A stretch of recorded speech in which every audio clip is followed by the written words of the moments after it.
സംസ്ഥാനത്ത് മഴ തുടരുകയാണ്. ശക്തമായ മഴയിലാണ് പലയിടങ്ങളിലും സ്വാതന്ത്ര്യദിന പരേഡ് ഉൾപ്പെടെ ആഘോഷ പരിപാടികൾ നടക്കുന്നത്. കോഴിക്കോട്ടും തൃശ്ശൂരിലുമാണ് രാവിലെ അല്പം ശക്തമായി തന്നെ മഴ തുടരുന്നത്. ശ്യാം പ്രസാദ് ഉത്തമനും ഒപ്പം കോഴിക്കോട്ട് നിന്ന് മുഹമ്മദ് ഷഹീദ് നമുക്കൊപ്പം ചേരുന്നുണ്ട്. ആദ്യം മുഹമ്മദ് ഷഹീദിലേക്കാണ്. ഷഹീദ്, കോഴിക്കോട്ടെ ആഘോഷ പരിപാടികളെ മഴ ബാധിച്ച് ഇപ്പോഴും മഴ തുടരുന്നുണ്ടോ?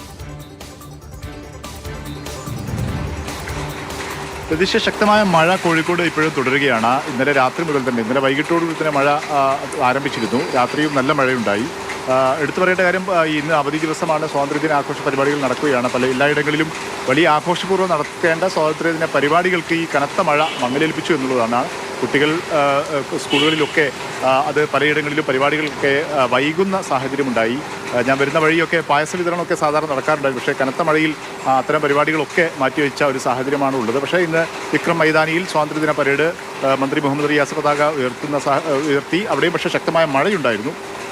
മലയോര പ്രദേശങ്ങളിൽ ശക്തമായ മഴ തുടരുന്നുണ്ട്. പക്ഷേ ഇതുവരെ അങ്ങനെ കാര്യമായ നാശനഷ്ടങ്ങളൊന്നും റിപ്പോർട്ട് ചെയ്തിട്ടില്ല എന്നുള്ളതാണ് ആശ്വാസകരമായ കാര്യം. മഴക്കൊപ്പം തന്നെ ചിലയിടങ്ങളിൽ മണിക്കൂറിൽ 40 കിലോമീറ്റർ വേഗതയിലൊക്കെ ശക്തമായ കാറ്റ് അടിക്കുമെന്ന മുന്നറിയിപ്പുമുണ്ട്. ലക്ഷദ്വീപ് കേരള തീരത്ത് മത്സ്യബന്ധനത്തിന് നിരോധനം ശനിയാഴ്ച വരെ ഏർപ്പെടുത്തിയിട്ടുമുണ്ട്.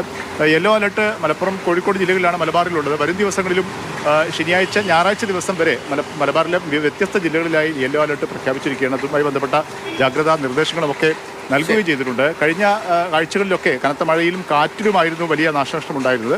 അതുകൊണ്ട് തന്നെ ഇത്തവണയും കാറ്റ് മുന്നറിയിപ്പുണ്ട്. അതിൻ്റെ ജാഗ്രത പുലർത്തണമെന്ന് ജനങ്ങളോട് ഭരണകൂടം ആവശ്യപ്പെടുകയും ചെയ്തിട്ടുണ്ട്. ശരി, ശ്യാം പ്രസാദ് ഉത്തമൻ തൃശ്ശൂരിൽ നിന്ന്. ശ്യാം, തൃശ്ശൂരിലെ സ്വാതന്ത്ര്യദിനാഘോഷ പരിപാടികളെ മഴ ബാധിച്ചിട്ടുണ്ടോ? എന്താണ് സ്ഥിതി ഇപ്പോൾ?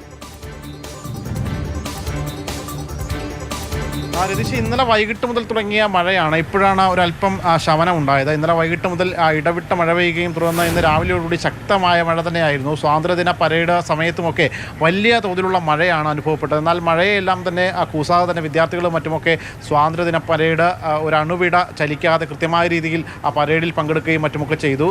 ആർ ബിന്ദുവാണ് ജില്ലയിൽ സ്വാതന്ത്ര്യദിന പതാക ഉയർത്തിയത്. തേക്കിൻകാട് മൈതാനി വെച്ചായിരുന്നു ആ പരിപാടി നടന്നത്. വലിയ തോതിലുള്ള മഴ ഈ പരിപാടിയിൽ അലങ്കോലപ്പെടുത്തും എന്ന് തോന്നിയെങ്കിൽ പോലും പക്ഷേ കാര്യമായ രീതിയിൽ ബാധിച്ചില്ല. കഴിഞ്ഞ ദിവസമൊക്കെ നേരത്തെ തൃശ്ശൂർ ശക്തമായ രീതിയിൽ മഴ പെയ്തപ്പോൾ വെള്ളക്കെട്ടും മറ്റുമൊക്കെ അനുഭവപ്പെട്ടിരുന്നു. പക്ഷേ ആ വെള്ളക്കെട്ട് ശേഷം പിന്നീട് കാര്യമായ രീതിയിൽ ഈ ഓടകളും മറ്റുമൊക്കെ ക്ലീൻ ചെയ്തുകൊണ്ട് തന്നെ ഒരു വലിയ ഒരു വെള്ളക്കെട്ടിലേക്ക് കടന്നിട്ടില്ല. പക്ഷേ ശക്തമായ മഴ ഒന്നിടവിട്ട് പെയ്യുന്നുണ്ട്. ഇപ്പോൾ അല്പം ശമനമായി തന്നെ നിൽക്കുകയാണ്. ഈ മലയോര പ്രദേശങ്ങളിലൊക്കെ ഇപ്പോഴും ശക്തമായ മഴ തന്നെയാണ് എന്നാണ് ഇപ്പോൾ അറിയാൻ കഴിയുന്നത്. അതുകൊണ്ട് തന്നെ ഈ ചാലക്കുടി പുഴയും മറ്റുമൊക്കെ നല്ല രീതിയിൽ ശക്തമായ രീതിയിൽ ഒഴുക്കും മറ്റുമൊക്കെ ഉണ്ട്. അതുകൊണ്ട് തന്നെ തീരദേശത്ത് ഈ പുഴയുടെയും മറ്റുമൊക്കെ തീരത്ത് താമസിക്കുന്നവർ ജാഗ്രത പാലിക്കണം എന്ന ഒരു മുന്നറിയിപ്പും തന്നിട്ടുണ്ട്. നിലവിൽ ജില്ലയിൽ യെല്ലോ അലർട്ടാണ് ഉള്ളത്. അതുകൊണ്ട് തന്നെ ഇനിയും മഴ ഉണ്ടാകാനുള്ള സാധ്യത തന്നെയാണ് കാണുന്നത്.